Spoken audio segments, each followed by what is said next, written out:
No mud, no lotus, right? But do you believe that when you reach the lotus that the mud is all gone? Or are the mud and the lotus pieces of the whole? Hi, it's Margaret Maloney, and welcome to the Death Dhamma podcast. I'm a Buddhist practitioner out here in the world, having experienced the loss of my loved ones and knowing how much my Buddhist practice helped me on my grief journey.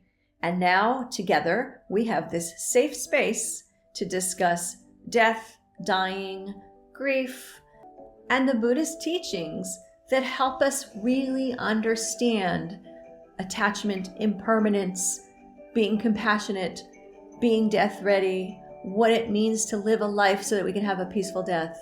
Yep, it's a big topic, and we're going to take it on together. Let's go. If you were offered the choice between meditating in a quiet forest or meditating under a noisy freeway overpass with plenty of suffering around you, which one would you choose? What if you could begin to accept these as potentially the same, both simply an opportunity to meditate? Well, I know I'm not there yet. Welcome, everyone. Today, it's my honor to introduce to you Venerable Grace Dayananda. And Venerable Grace is an ordained Buddhist monastic in both the Mahayana and the Theravada tradition. You may have heard about Venerable Grace, as the traveling Nunk, but now Venerable Grace, I'll say, is no longer on the road and back with a Dharma center of her own. And I would now like to welcome you and say thank you for being here and give you the chance to tell us a little bit more about yourself. Absolutely. Greetings, blessings for dear friends. So yes, I am Grace Dayananda. I am currently putting down roots in the greater New Orleans community in the 7th Ward, right next to the Treme, historically one of the Blackest communities in the United States of America. And we are urban central. I wake up in the morning, I go out into the gardens, I hear the birds, I hear the gentrification, we hear the sirens, we hear the neighbors in the community waking up. And it's such a beautiful blessing to have the power of the Dhamma. And my main reason for being here is to be able to share that. Just as this culture here is vibrant and colorful and on full display in both its joy and its pain, I wish to offer this to the community and to be a refuge for those in need. So that's just a little bit about me and what I'm doing here currently. I will continue to travel and go on the road once we establish some roots here, and continue to be the traveling Nunk in that way, which is also the entity. So Traveling Nunk is also the entity that supports the project of Sangha House Nola. And we hope that our Dharma friends from all over the world internationally will come and visit this wonderful city, to use the eye of the Dhamma to experience all that it has, all of its culture and history, especially where it's intricate to the United States of America. Okay, that's beautiful. As you described coming out in the morning to the garden with the birds, and then you went on to describe the urban environment. I thank you so much, because I think that created such a meaningful visual, and the integration, the touch points of our worlds, of the nature that's around us. We've urbanized it, and with that we've brought our own sounds, and some of the sound, and it's really all about your source of how you view things, because you could say the birds and then there's sirens, or you could just accept it as I'm feeling like you do, which is this is part of what we've created. There are birds and there are sirens, and this is all of a system of beings, sentient beings who are here together. And I feel like you're very accepting of this is how it is, and you've placed yourself in the middle of this system, working within it. Does that make sense? Absolutely. I mean, that is with the eye of the Dhamma, right? To see those things not as a separate entity, but the deeper we have the understanding of all that is at the same time, right? So we have this concept often of no mud, no lotus, but we see those two things as separate. Oh, I'm going through the mud. Oh, here's the lotus. And we really have this pleasant abiding when we're enjoying the beautiful flower of the lotus flower. It's color, it's blooming, it's blossoming, the vibrant fragrance, right? So we're really enjoying these things, and we aren't remembering the mud. We don't see that the mud exists in this very moment. So the deeper, like just like when the Buddha went on that noble search, the deeper we have an understanding of the cessation that is the reality that also is in the pleasant abiding, the more profound our experience of the cessation of the dukkha, of the suffering that does exist, because we have understood the suffering, we have realized, we have abandoned our passion, we have a dispassionate attachment to the existence of the suffering or our relation to it, right? So the becoming and the existence.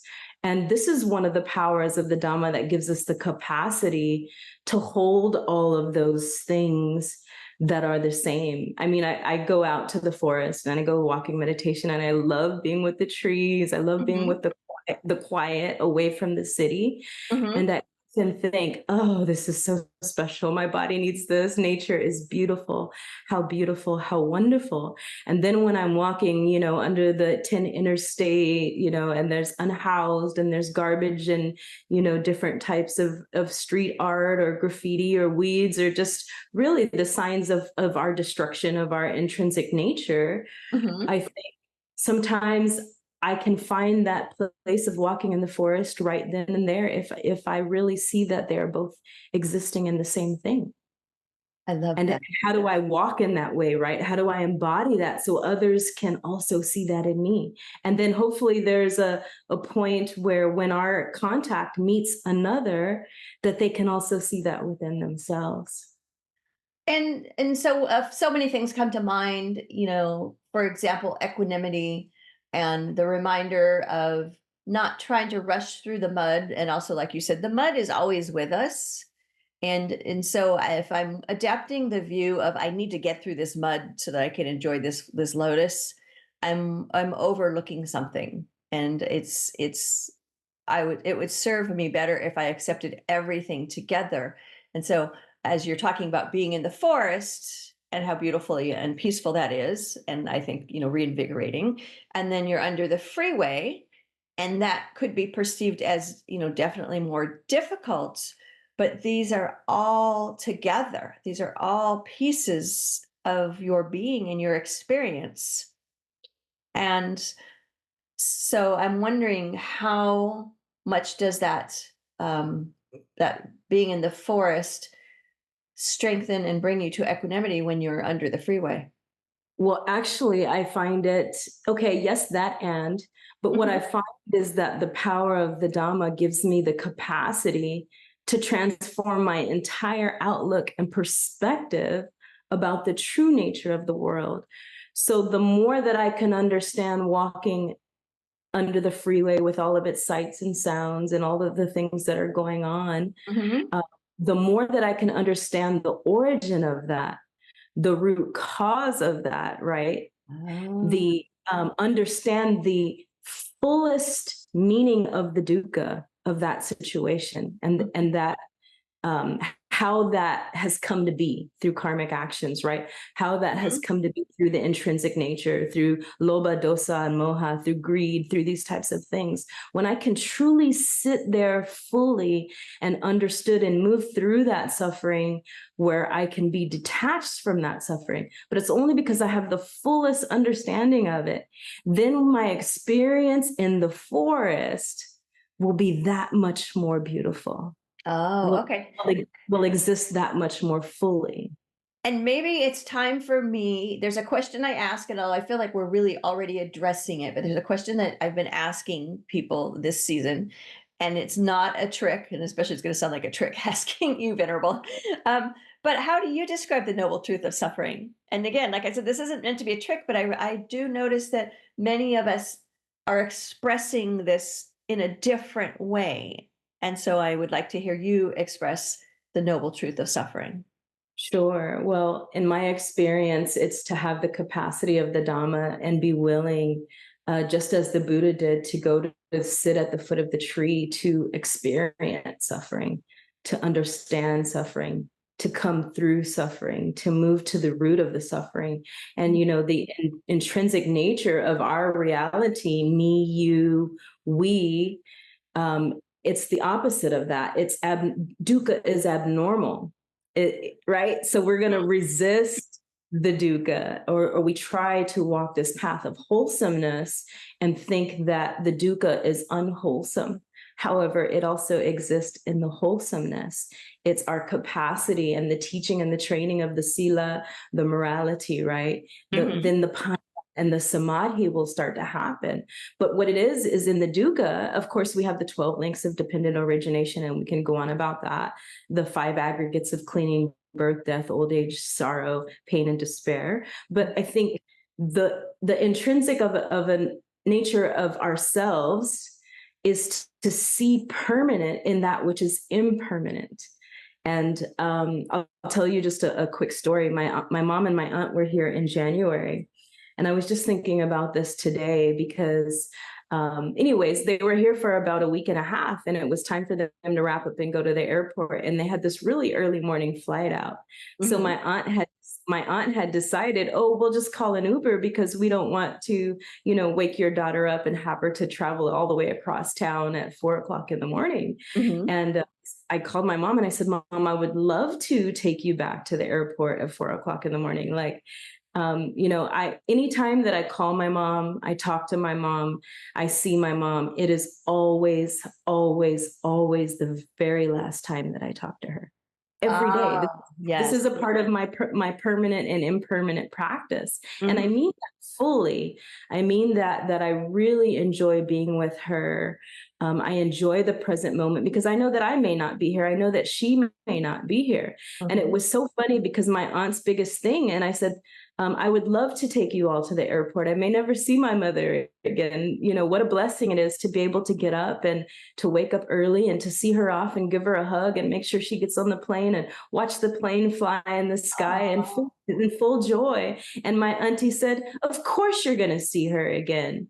Don't say that. Don't say that. How could you say that? Don't think that way. Don't think that way. And that is such our nature because it's so difficult to think that this could be the very last moment, that tomorrow is not promised, right? You'll see her next year. We'll find a way. There's holidays, so we really have this idea, and nothing against my auntie, but that is just the relative world that we live in. So even to miss a moment so precious of, it doesn't put me out of my way to wake up in the morning. You see what I'm saying? But that's just us seeing permanent in the impermanent. And I understand. So your auntie was thinking, I don't want to inconvenience her. 4 a.m. is really early. I don't want to bother her. We can go. We'll see her again. Sure. And your perspective is, I want to have this moment with you, recognizing we don't know what moments we have, but this is a moment we can share. And the beauty of sharing that moment supersedes waking up for a 4 a.m. drive time across the city. And I think that really does illustrate, that perspective and the various perspectives that we are raised with, of definitely of, don't say that, don't think that. And when you can open yourself to thinking this could be the last time, then you do create these beautiful moments so that when the day comes and it is the last time, you will have had that beautiful moment. But my hunch is that, with your way of being and your capacity, that if they had both really insisted on taking the Uber and they really said, don't come, that you would have honored that and you would have found a way to find the beauty in that experience as well. Absolutely, because I would have already had those precious moments. But I think the key point of that story is just the idea that it's too difficult in our daily lives for us to think that could be very possible. Yes, it is true. And on this podcast, very often our discussion are about making friends with death, coming to terms with death, understanding that we're going to have this ultimate impermanence and living joyfully with that. And so you're illustrating that in such a beautiful way. Right. So unpleasant is also abnormal. to see those things, right? I want to make it go away. It's unpleasant. I don't want to. I don't want to. It's a difficult conversation. Let's not do that. Make it stop, right? Make it stop. And some people have come to me and asked, "Why do you talk about that? Why don't you do something else?" And sometimes these are people who have already gone through some significant deaths in their lives too. And some people's perspective is, I get why you want to talk about this, but other people are like, why would you talk about that? You already went through it. Wait till you have to go through it again. And so, yes, this is a lot of the training in the West. This is how we're conditioned, definitely. And we're all on our journeys, and grief is a very difficult and forever ongoing, constant changing process, right? Mm-hmm. So, if I wanted to, I guess I could think of it as constant mud. But you're teaching me not to. It is just part of how things are. And so you've got this solid connection, obviously. And can you share the experience of one of the first times in your life when you really connected to understanding this truth of suffering and this truth of how we are the forest and the freeway? Certainly my time being a young novice and a young aspirant, I spent a lot of time in isolation, a lot of time in meditation, the reading the sutras on the path, the Eightfold Path. Mm-hmm. And really in mental states and states of samadhi, this insight, this wisdom that is not conventional wisdom shows up on the cushion, or it unravels. So there's a lot of self that falls away. Mm-hmm. And in that, the fullness of the measure comes through. And I think there's, after the early stages of reconciliation, healing all of your past karmas, at least the ones that you're aware of and the ones that you remember, walking in the fullness and creating the joy, the piti, right? All of these types of things. But then you enter into these states of samadhi, these states of wisdom, the mental state that gives you insight to see beyond the very nature, the relative nature, to see things as they are. And for me, that happened certainly on the mountain, the great hidden mountain in Escondido Deer Park Monastery in my early aspirant years. And I actually had, I remember this one time I was an aspirant, and one of my elder sisters, who was a great mentor of mine, I loved her so much, and I loved her practice. The way that she embodied the Dhamma was so beautiful to me.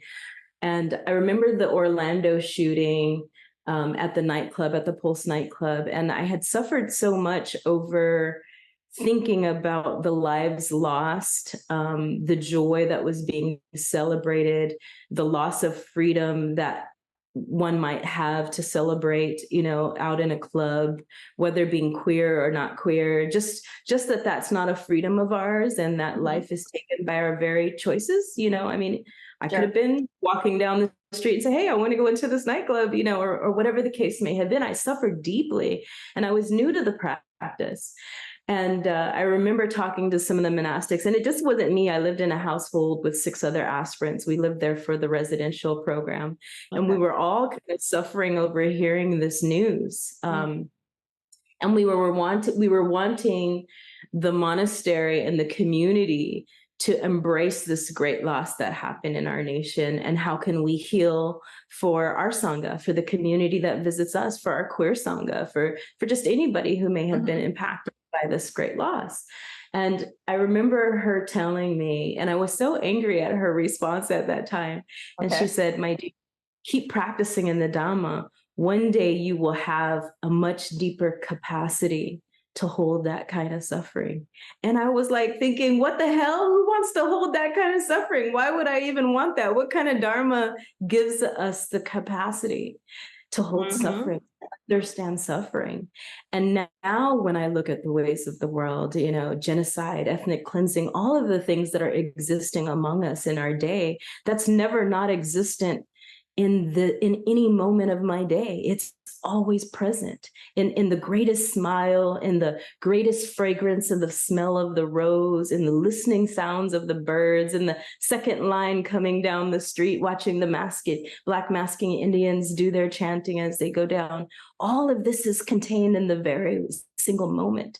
But it's not because I have taken that suffering and set it aside and chose what we would say wholesome actions or wholesome thoughts. Mm-hmm. It's because I have taken the time to sit and understand the very root of the self, right? The mirror of wisdom within me, and that ethnic cleansing, that power, that dominance, the cessation of life. So I'm looking at those things constantly, eagerly as a monastic. I want to go to the root of suffering, to understand, to realize, to have understood dukkha, to have realized dukkha. And now I have this great capacity. It's actually been one of the gifts that I've been transmitted. And it's how I walked in the world the last 2 years on pilgrimage, traveling through communities of disaster, marginalized communities, victims of sex work or domestic violence, addiction, the three poisons of the street: trauma, addiction, and mental health. We have the three poisons in Buddhism, but in the streets, these are the things. And how do I walk amongst that and be amongst that and still embody love and the power of the Dhamma, and showing up when even my shaved head or my robe in those moments don't matter, but can I administer Narcan? That's what's important. Oh, so that's the Can I balance. love? What a turning point, what a moment in your practice that this senior monk, someone that, I believe you admired and was learning from, and you went and said, let's do something to acknowledge that this shooting has happened and that it's difficult, and let's find a way to bring this into the practice. I'm almost picturing, like, maybe a few of you made a request, could we have a special dedication or a special ceremony or special chanting? And then Exactly. in a way to feel like you're being denied and being shocked, that the answer is go get deeper into your practice, and then you're going to understand that this is something we live with. And in that moment, I can see where that might have felt harsh, maybe even uncaring. And now you've come through and you are walking around living and understanding that these things happen, and with a place of the capacity. I love that you use the word capacity, with the capacity to understand these things happen, and they happen because of karma, but not because it's a blame or anyone deserved anything, but this is the true nature of how things are. Does that sound right? Does that sound kind of like what you experienced? A little bit. I'm glad that you mentioned that, because karma can get really tricky, but I'm talking about the actions that the intrinsic nature of the human being, humanity, creates based on our existence, whether it's unhealed karma, collective karma, past karma, land karma. All of those actions are present within any kind of war, with any kind of destruction, with any kind of cessation of death. And the true practice and power of the Dhamma allows us to stop creating those actions within ourselves. And often we look outside at the world of creating those actions. Oh, how horrible the world is, how horrible that that's happening. But have we removed those darts, those habitual tendencies, those karmic actions within ourselves? And how can we stay on the kusala line, right? The wholesome line, not moving away from those actions, those horrible actions that do cause suffering, that are suffering, right? But to have understood them and have to realize them. And how do I move towards love and away from that? In the knowing that this is happening and going on, how can I stand for the cessation of this suffering in a way? Because these karmic actions, like you said, exactly, not because somebody did something or somebody deserves it. I think that's just an ill understanding of our karmic actions. But yes, and also I do want to circle back and say that we did have a wonderful ceremony. The community embraced the healing practice around that. It was a wonderful time for us. We had a pride flag down the middle of the monastery. We were able to honor the victims and the shooter, which can be very difficult for most to hear.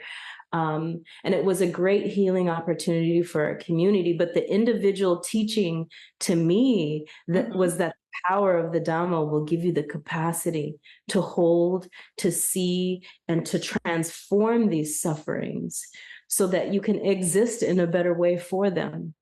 Okay. Okay. Beautiful. So yes, you did get the ceremony and you got the teaching. So we can do this ceremony, which does sound beautiful with the flag down the center and everything, and the honoring of everyone and acknowledging the pain and suffering of the shooter as well.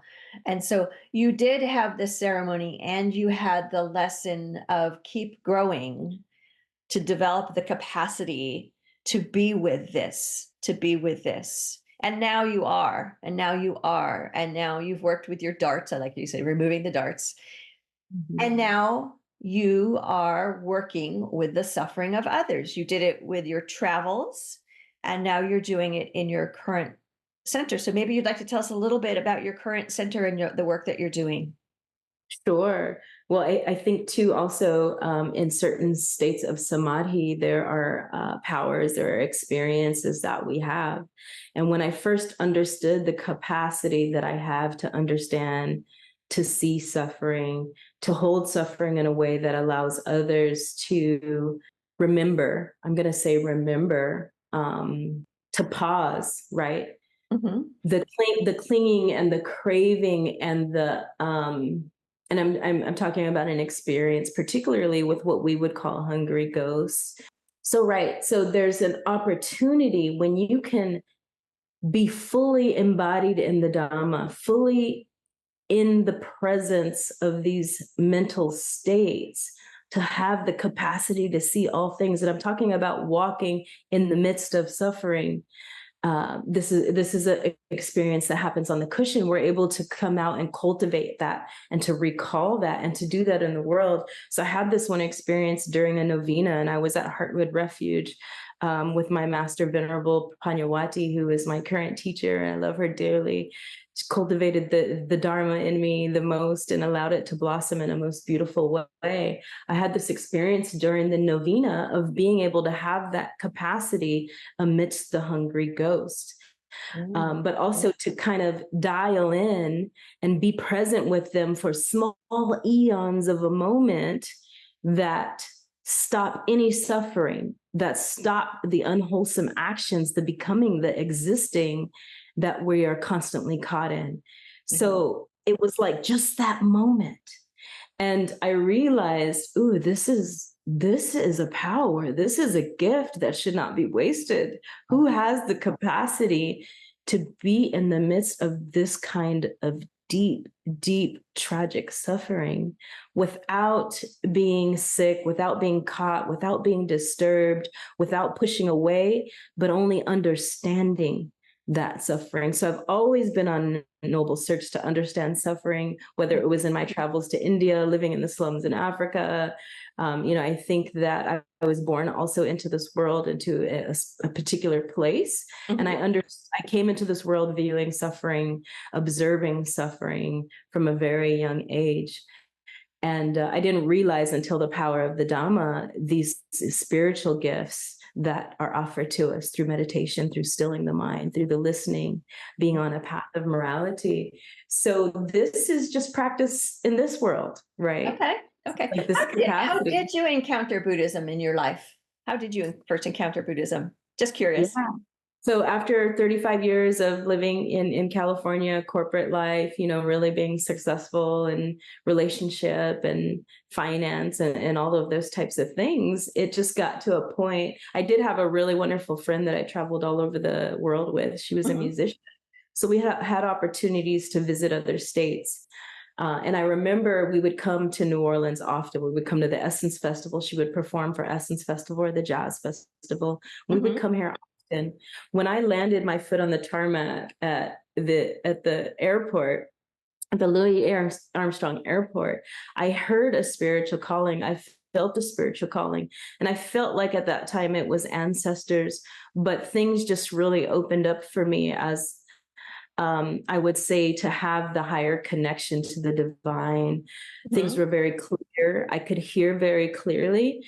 And it gave me the energy to move. So I ran actually several marathons while I was here. I went on a really wonderful health journey. I went through some suffering in relationships as well, trying to do that whole California thing over again. Once I got here, Tried that for a few months, got a corporate job, got in a relationship, got the 4-bedroom house, I was doing all the things, very Right. successful.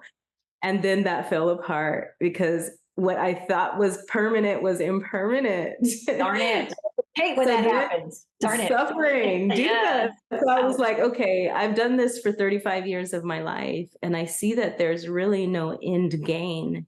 There's no end tangible gain. Yes, I had some wonderful love, some wonderful relationships, some wonderful successes in the worldly life, but those weren't tangible for me. And I had a lot of death in my experience. Okay. And I realized that those ones were no longer here for me to be present with.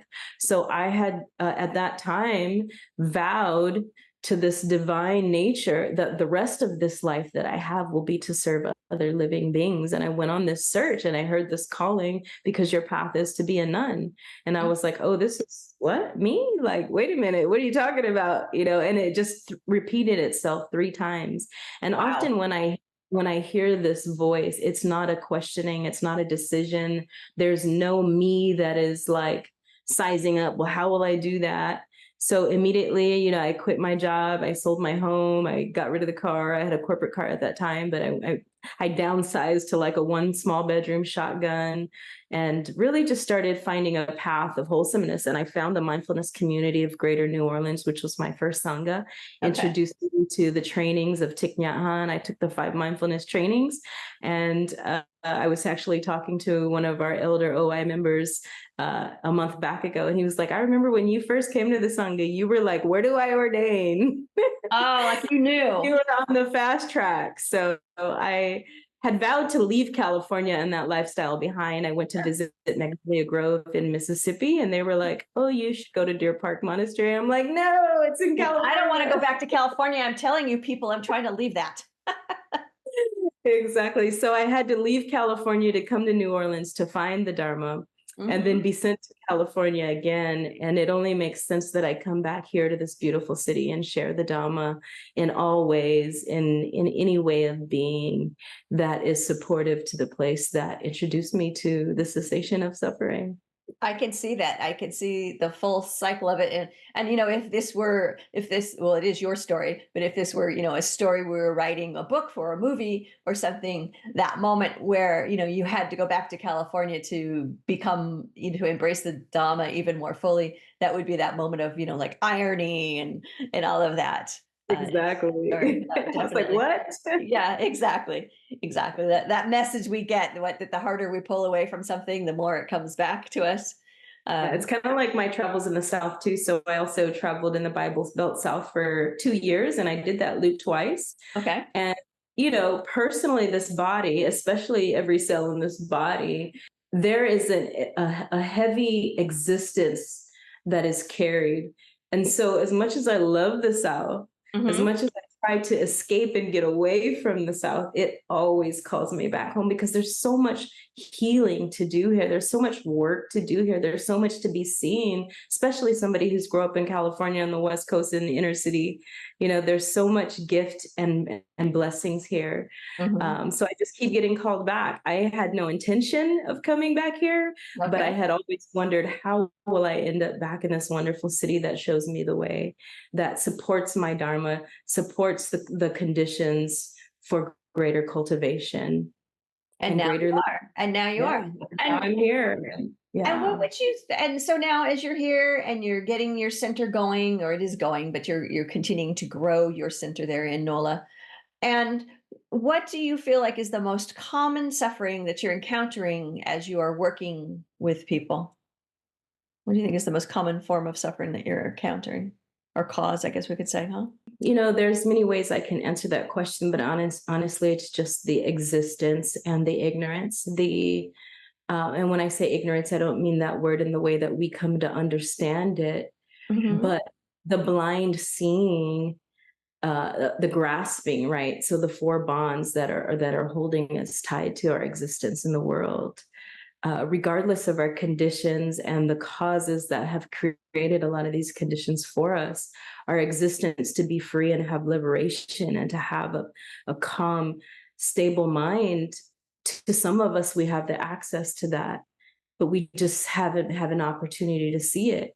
And if we continue to take these wonderful teachings and embodiment of the Dhamma in places that aren't accessible to communities like the one that, Sangha House Nola is in, then we're denying a lot of people the access to this teaching, to the liberation, to freedom. And not that their own spiritual or religious traditions don't have that capacity as well, but that we can also offer it through the teachings of the Dhamma, which was a way for me. I know that I found the most liberation in the Dhamma.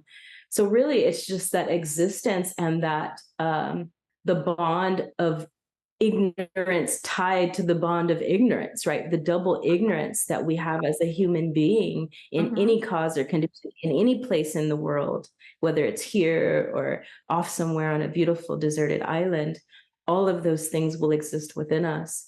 So what I'm finding is that the community, and speaking to the community on a relative world, is that they really just want to have a place that's safe, that they can be happy, that they can be calm, and that they can have love and understanding. And in this particular community, I often find that it's hard for folks who have grown up here, who have been born and raised here in some circumstances, not all, in some circumstances, that they thrive for that and they look for a place for that outside of whether they live in a manor, whether they live in the Ninth Ward, whether they live in this community that they've grown up with. The causes and conditions around them, they're a part of that. And they want to find a way to be removed from that so that they can rest from those causes and conditions, finding rest. That's that phrase, finding rest. That's really striking me in this moment as you talk about, what people have experienced and how they're moving in the world and the world around them and the world around any of us, that concept of finding rest. Now, you have been so generous, and you've certainly given me so much to think about and to add to my practice. And I know that's going to be true of others who are listening. And like everything else, our session is also impermanent. So I can't talk to you all day as much as I would love to, because you have such a lovely way of imparting the lessons. Thank you so much. And so before we go, is there something you would like to share? Maybe there's something I didn't ask you that you would really like to make sure you get to share with us. I wanted to check in and see if you have something you would like to make sure that we know before you and I go back to our days. I would just like to ask the support of the community to continue to support causes like this, of being in any kind of practices, spiritual practice, wholesome practices, ways of being in our community that are within our reach, to help support the cessation of suffering. And if there's any way that folks can continue to support traveling, Nunk.org or Sangha House Nola. I walk in a very different way in traditional monasticism, and I am asking for support to continue to live and walk out the Dharma in this untraditional way, which I think is very needed. And it says a lot about the path that I've walked and my unique intrinsic way of being a monastic in this world and how I show up and what that means to my community, to other Black lesbian women, American Black lesbian women who wish to practice monasticism, or any other person, any other being who wishes to take a deeper path into the Buddha Dharma, whether lay or monastic. I think that there should be a refuge for those of all genders, all orientations, all mental capacities, all ways of embodying ourselves, even spiritually, religiously, and all ways that we come to be. We just had a woman from around the corner who lived at St. Martin's Manor, which is a home for assisted living, and I think it's economical housing as well. And many of these folks have lived here for years, since they've been on SSI, and they have a one little room, kind of like a little bachelor kind of apartment. And they have habitual tendencies. And one of the older women was like, "Now I can come to around the corner and sit in this garden." And I said, "Yes, you can." And it's really not about having her take off her shoes and come and bow to the Buddha, but really to have a place of refuge where whatever she is and in her the fullness of her measure, that she can show up and find these teachings and the liberation without even having to share them with her, but that there is something different. And to be here in the middle of this community, I do ask for support and wish for continued. Also, I'm here for the community as well. I go with my whole life for refuge for all beings, and I'd like to make myself accessible. I think those are some of the main key points. Okay, and clearly you are making yourself accessible, because she responded positively to speak with me right away at the first request, which was lovely. And so, is travelingnunk.org the best place for us to support you? It is. You can send me a direct message there. I think there's even a way to call me. There's a way to support if you want to support Donna and the continued work that I'm doing, not just my monastic path alone, which is very, very, very important. And I am so grateful to have been supported by the community all of these years as an independent monk. I can't say thank you enough for that. But also the work that I do and how I move in the world. If it's important to you, I would ask definitely for your continued support. It is much needed. But yes, that is the way, travelingnunk.org. There are many ways to reach out and support. Okay, beautiful. And thank you so much for your time and your venerable clear grace and your grace and your ability to be with me as I am, and having the capacity to bring and share your teachings in such a clear and loving way today.